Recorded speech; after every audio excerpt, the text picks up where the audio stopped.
Morning, everybody. We'll begin at the beginning of chapter 41, Parshas Miketz. It's 2 years later. Yosef is in prison. He had asked the butler to remember him to Paro. The fellow totally forgot about Yosef. And lo and behold, Paro has a dream now. Let's just read the psukim a little bit just to get a sense of what the dream was. Verse 1. It was 2 years later. Pharaoh has a dream. And behold, he's standing by the river. Verse 2. Coming up from the river are 7 cows, good looking. And they're grazing in the field. Verse 3. 7 other cows come up after them from the river. They don't look too good. And they stand next to the first set of cows. Verse 4. The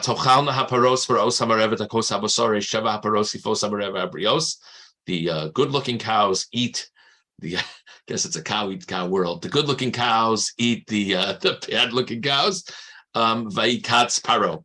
And Paro wakes up. Verse 5. He fell back asleep. He was able to have a second dream. 7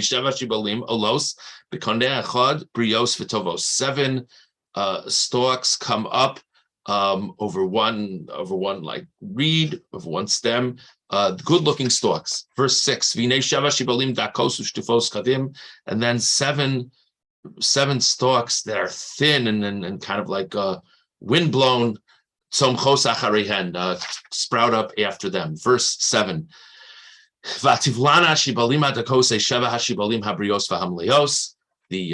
The thin stalks swallow up the 7 thick stalks, good-looking stalks. And Paro gets up, and this was the dream. Okay. And there's this whole big thing that Paro, all these interpreters are telling all these ideas to Paro. He doesn't like what they have to say. And then there's this story that the butler says, hey, there's this fellow I met in prison, maybe give him a shot. And lo and behold, Yosef comes out of prison and determines the meaning of the dreams for Paro. We know what the meaning of the dreams is. The meaning of the dreams is that there's going to be 7 years of plenty in Egypt, followed by 7 years of famine. That's the gist of what Yosef tells Paro. But there's just an interesting Ramban here that actually tries to explain how Yosef gets this and what the symbolisms are in the dream. So let's just see the Ramban on Pasuk Aleph. Al Hayor. I'm sorry, I'm making a mistake here. No, the Ramban on Pasuk Beis. Sorry. Okay, so coming up from the river are these cows. The Ramban on Pasuk Beis. It's very significant that the cows are coming up from the river because this is the Nile, and the people of Egypt benefit greatly from the Nile. Whether there's famine or plenty in a given time has everything to do with the Nile in Egypt. So that's why the cows are coming up out of the river, because that very river is the source for good or bad in Egypt. Vaparos simon lacharisha. The cows, if this is an agricultural thing, so what's that to do with cows? The cows, you plow with animals. So the cows are a sign for the plowing. Vashibolim simon lakatzir. And the stalks, which is the second dream, are a sign about the harvest. Ra'a kayor lo ala rak ma'at ve'ein charish. So the image, when it comes to the thin cows, is that the river is not going to generate a lot for the Egyptians in those years of famine. And the idea of the thin cows is there's not going to be what to plow. And they will plant a little bit in some moist places. Then there'll be a wind that will come and mess up the few crops they actually get. And that's the symbolism of these, thin wind-blown crops in the second dream. So the thin cows, it's not really going to be a plowing. And then the thin stalks, obviously if there's not plowing, there's not what to harvest. That's redundant. He says, no, the thin stalks is even the few things that are planted are going to get messed up by the environment. So that's the idea of the 2 dreams. V'hanira mimashma ksuvim ki haya sova be'eretz Mitzrayim levada. So the Ramban says the implication in the psukim here is that the years of plenty were only in Egypt. Kasher nemar savag adol b'chol eretz Mitzrayim v'chein asher hayu be'eretz Mitzrayim. When Yosef describes to Paro, well, when the pasuk tells us what actually ends up happening, talks about the great plenty in Egypt. So he says the story seems to be that there was only great plenty in Egypt. Aval harav haya b'chol ha'aratzos. But the famine was not restricted to Egypt. V'chein pasar Yosef v'kamu sheva shnei rav v'lo hizkir be'eretz Mitzrayim. If you look, Ramban says, if you look closely at Yosef's interpretation, when he talks about the plenty, he says it'll be in Egypt. And when he talks about the years of famine, he doesn't mention Egypt. He just says there's going to be famine. V'alkein lo yichlu b'shar haratzos litbots ochel. And that's why all roads will lead to Egypt, because in the other lands, they won't even have the opportunity to stockpile because there won't be this plenty in the first period. This is a very interesting thing. Don't these people read the Wall Street Journal? In other words, Yosef is this famous viceroy of Egypt. I don't mean that in a political way. Yosef is this famous viceroy of Egypt. And he's appointed, and he's going this major aggressive stockpiling campaign. What's wrong with all these other places? Didn't they get the email? The answer, says the Ramban, is they didn't have the means to stockpile.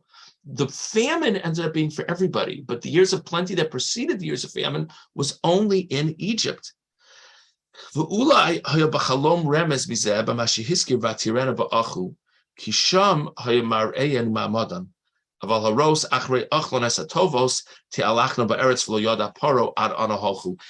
interesting thing.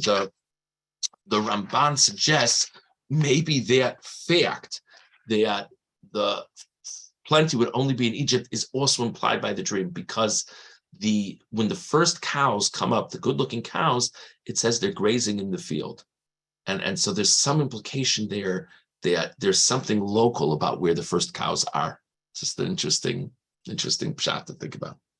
Okay, let's move on to verse 14.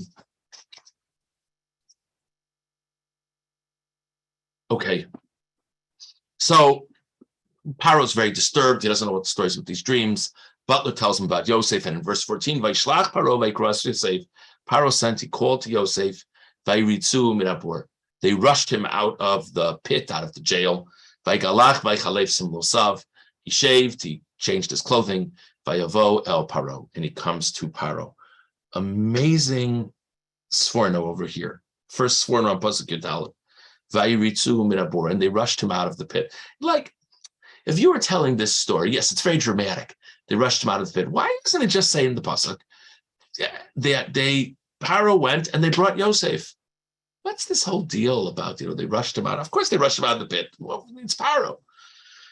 Sforno, Kidera Kochuas Hashem, Shenases Kmorega, says the Sforno, all salvations from God happen in the moment, happen immediately.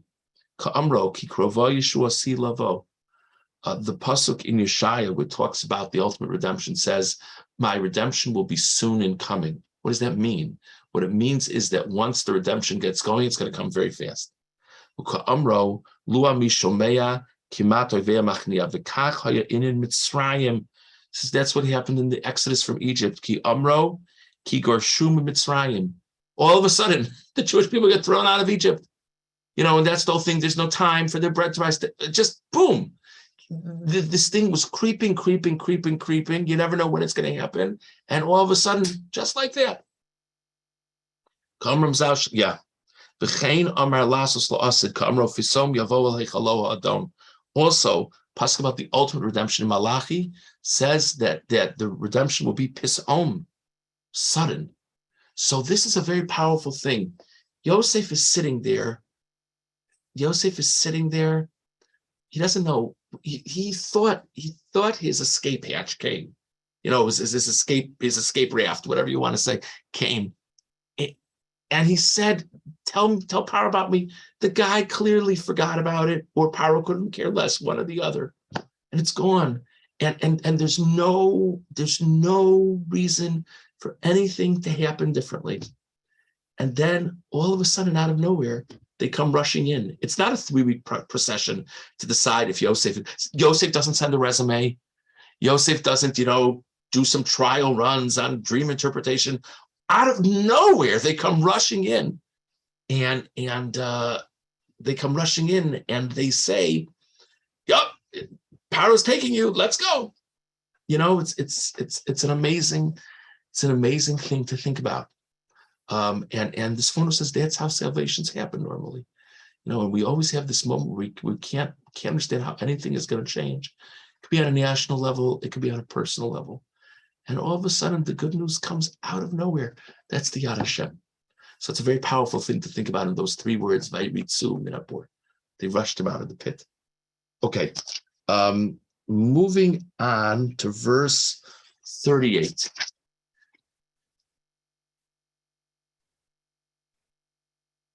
Okay, so Yosef interprets the dreams for Paro. And let's see verse 37. This was good in the eyes of Paro. His servants were impressed also. A very important thing to notice here, and I think this is key to the story, it's not only that Yosef gives the pshat and the dreams, Yosef is practical advice for Paro. He says, I think you need to appoint someone to do this, that, and the other. So Yosef has like this other level of wisdom, which is not to understand the dream, but sort of have a practical plan for the dream. So Paro's socks are knocked off. Verse 38, Vayom Paro lavadav hanimtzach hazeh ish asher ruach elokim bo. And Paro said to his confidants, to his aides, have you seen like this a person who the Spirit of God is in him? This is a very interesting part. And then, by the way, now verse 39. Paro says to Yosef, after God has told you all this, there's no one. You say I should get a smart fellow, you're the man. There's nobody like you. I want you to take the job. What do I learn from verse 38 that I don't know from 37 and 39? 37 tells me Paro thinks his advice is great. That's very important. 39 tells me that Paro comes to Yosef and says, there's nobody like you. So first of all, what does it matter? So Paro said to his confidants, I think he's the guy. Of course Paro thinks he's the guy. That's the next pasuk. Why do I need to see that Paro said to his confidants? What's the significance of Paro talking about this person with the Spirit of God? These are interesting things to think about. God willing, we will discuss it tomorrow. So we discussed the Ramban on sort of the nuances of the dream and how different aspects of the dream pointed to the message. We discussed the Sforno about Yosef being rushed out of the pit.